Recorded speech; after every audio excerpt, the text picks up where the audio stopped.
Selamat datang rekan-rekan. Menpan RB akan memberikan hadiah spesial untuk para tenaga honorer yang tidak lolos pada seleksi P3K dengan masuk di kategori ini.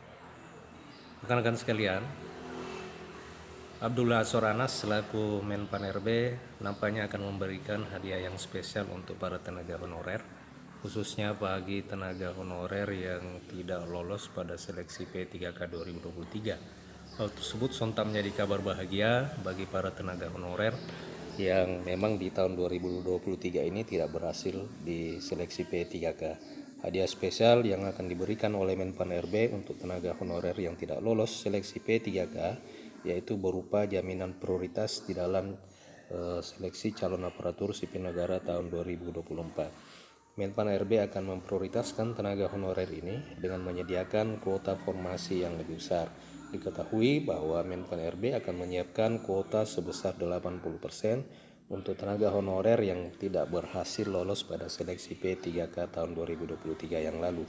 Namun hadiah spesial tersebut akan diberikan Menpan RB kepada tenaga honorer dengan kategori tertentu saja. Kategori yang akan diberi hadiah spesial oleh Menpan yaitu para tenaga honorer kategori kedua dan tenaga honorer yang kelulusannya berdasarkan peringkat terbaik meskipun tidak lolos seleksi P3K, XTHK 2 dan tenaga honorer yang kelulusannya berdasarkan peringkat terbaik akan mendapatkan jaminan prioritas di dalam calon aparatur sipil negara tahun 2024. Menpan RB akan memberikan kuota sebanyak 80% khusus untuk XTHK 2 dan tenaga honorer yang lulus berdasarkan peringkat terbaik.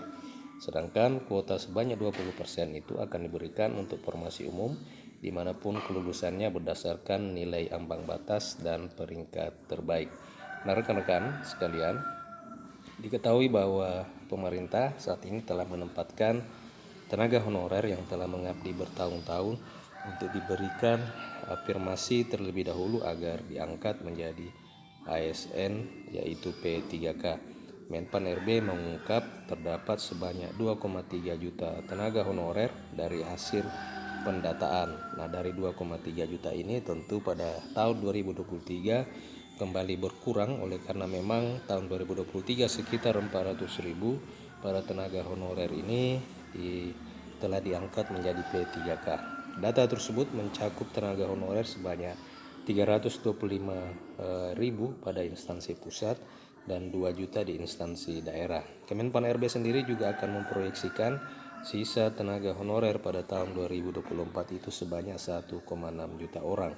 Angka tersebut yang akan Menpan RB bersama DPR akan mematangkan solusi penataannya sesuai dengan amanah Undang-Undang ASN tahun 2023. Diketahui rekan-rekan, penataan tenaga honorer ini wajib selesai paling lambat pada bulan Desember tahun 2024, itu berdasarkan Undang-Undang ASN tahun 2023. Itulah informasi terkait hadiah spesial yang akan diberikan oleh Menpan RB untuk tenaga honorer yang tidak lolos pada seleksi P3K tahun 2023. Gimana tanggapan rekan-rekan? Silakan tuliskan di kolom komentar video ini. Terima kasih telah menyaksikan, sampai jumpa di video berikutnya.